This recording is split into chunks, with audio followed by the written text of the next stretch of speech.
Hi everyone, my name is Jason and this presentation is part of my Google Data Analytics Capstone. In this case study scenario, I'm a junior data analyst working on the marketing analytics team at Bellabeat. I'll be sharing some insights from a fitness tracker dataset and how we might apply what we've learned to enhance the Bellabeat user experience. We'll start with a quick look at the dataset and how we processed it, then dive into some key trends in user activity and sleep patterns, and then end with strategic recommendations driven by those findings. More specifically, we analyzed smart tech health and fitness data, focusing on user activity, calorie burn, and sleep trends to uncover patterns that could guide how our products can better support our customers. We'll be taking a look at daily usage and habits, such as when users are active, how intense their activity levels are, what their sleeping habits are, and why this all matters. The dataset used for analysis comes from 30 Fitbit users who participated in an Amazon Mechanical Turk survey between March and May of 2016. While the dataset is not Bellabeat specific, it reflects real-world behavior and usage of similar health and wellness smart devices. Data collected includes physical activity metrics such as steps taken, calories burned, and time spent in activity intensity levels ranging from sedentary to very active. It also includes sleep monitoring data, such as duration of sleep sessions, along with their start and end times. To assess data quality and integrity, I used the ROC checklist to evaluate whether the dataset is reliable, original, comprehensive, current, and cited. While the dataset was found to be reliable and well cited from credible sources, it did not fully meet the other criteria. The data is not current, having been published in 2016, nearly 10 years ago. While it includes several health and fitness metrics, it is not fully comprehensive. It lacked key demographic details such as gender and age. The version of the dataset used is hosted by a third party and marked as pre-processed, but no documentation was provided on what specific changes were made.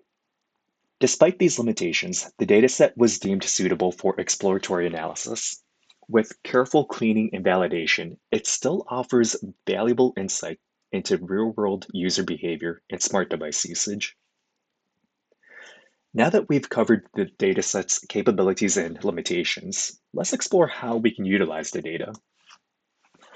The goal here is to explore how smart device data, even from users outside of our ecosystem, can reveal patterns in physical activity, calorie expenditure, and sleep. These insights can be used to inform product strategy, personalize user experiences, and ultimately support the health and wellness journeys of our customers more effectively. To kick off our analysis, we'll take a look at physical activity, specifically how active users are throughout the day and when that activity tends to occur. Understanding these patterns helps us identify common daily routines and uncover opportunities for how Bellabeat may engage with users before, during, and after key moments throughout their day. And yes, we are channeling a little Olivia as we dive into data about getting physical, or getting physical when able.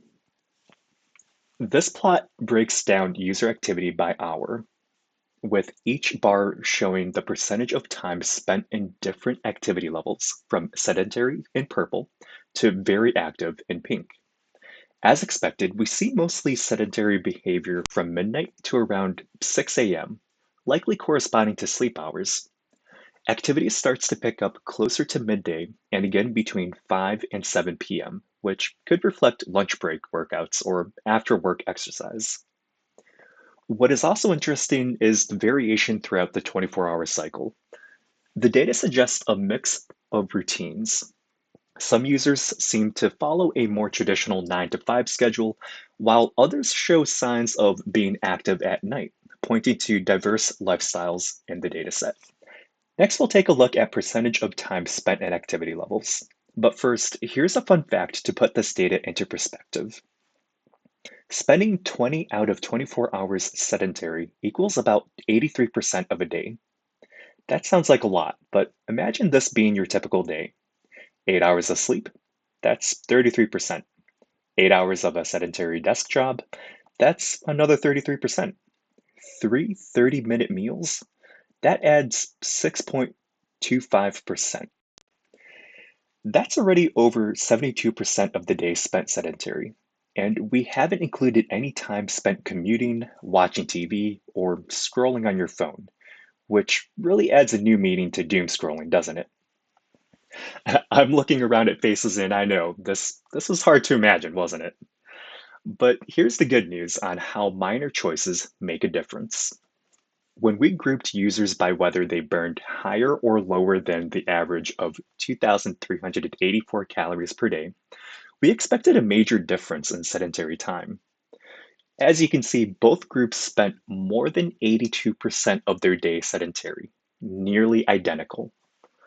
The real difference came down to minor increases in more intense activity. Very active time was just under 2% higher for the higher calorie group. Moderate activity showed an even smaller bump of less than 0.5%. And interestingly, light activity was higher in the lower calorie group. So, how does this all translate into daily calorie burn? Let's dive a little deeper into how that burn actually happens. This next section explores calorie burn across different activity levels and when people are burning the most during the day. And just like the tramps, burn, baby, burn. This slide looks at how many calories users burn per minute, broken down by activity level. Earlier, we saw that users who burned more calories didn't necessarily spend a lot more time being active, just a couple percentage points more in higher intensity activity levels. But here's where that minor change really makes a major difference. Calorie burn is not linear. It ramps up quickly with intensity. Very active minutes in pink are the most efficient for burning higher total calories, which is useful when you're too busy and have to make any little time count. That said, light activity, in yellow, still matters. For those who may not be able to do a high intensity workout, it is still a meaningful alternative to staying sedentary and may burn more than expected. Now that we've explored activity levels and their impact on calorie burn, let's take a break from being physical. Sleep plays a major role in recovery, energy levels, and overall wellness, so understanding sleep patterns can reveal a lot about user routines, as well as how we may help support better rest. The full line from the Romantics goes, when you close your eyes and you fall asleep, everything about you is a mystery. But in this case, user sleep doesn't have to be. We grouped bedtimes into four broad time slices to better understand when users tend to start their sleep sessions. The majority of users begin sleeping either in the early evening window between 6 p.m. and 11 p.m. or during the late night hours from midnight to 5 a.m. This suggests that while many users follow a fairly traditional sleep schedule, there's also a significant portion who either work late, have irregular routines, or simply go to bed later than average. Very few users start sleep sessions in the morning and afternoon time slices, which may reflect naps or non-traditional schedules. Similar to the activity level distribution plot, understanding when users wind down for sleep helps us better understand their routines. And also, how timing is everything. The clustering in this plot reveals that early evening and late night bedtimes are most often associated with longer sleep durations on average. It reinforces a key point that we all already know. Timing can influence sleep quality. Sure, but there is an important caveat. It's about understanding your own personal sleep patterns. As you look at this plot, take a look at those outliers in the yellow afternoon time slice. They're a reminder that population trends may not tell the whole story. So let's take a closer look at that and explore sleep duration by individual user. This plot breaks down the previous sleep duration plot by each individual. While earlier we saw that early evening and late night bedtimes correlate with longer sleep on average, looking under the sheets reveals something more important. Every sleeper is unique. Some individuals get their longest rest during the middle morning or afternoon time slices, and others late at night. This reinforces that while population level trends can help guide general wellness recommendations, optimal sleep is personal. The most effective routines are the ones that align with each person's unique rhythms. So, to recap, most users spend the majority of their day sedentary. Despite different routines and outcomes, over 80% of the day is spent sedentary. Minor shifts in activity intensity level make a major impact. Light activity is a clear step up from staying sedentary, but just 15 to 30 minutes of higher intensity activity can significantly increase daily calorie burn. Sleep habits are deeply personal. Routines and outcomes vary widely. While trends exist, optimal routines vary widely across users. And this is key, not just for sleep, but for reaching fitness goals too. It highlights where Bellabeat can guide with more personalized support and first understanding the unique health journeys our users experience. Before I share our recommendations, I want to acknowledge again that these insights are based on real-world behavior trends captured from smart device usage. But the dataset certainly had limitations. That said, the patterns we observed are still valuable. And with access to Bellabeat's own user data, we could uncover deeper, more relevant insights to nurture our community even better. Now then, based on the analysis, this is what we recommend. I want to talk about the app and subscription. Let's put an emphasis on utilizing the Bellabeat app with our subscription membership and enhance it. Through the enhanced Bellabeat app, users gain access to their own personal AI coach, available 24/7, that goes beyond generic advice and goals. Our products are already tracking and providing insights on a whole host of user data, such as heart rate, activity, sleep, and more. The next step is using these insights to fuel dynamic, personally tailored goals and guidance that shift with the user's lifestyle.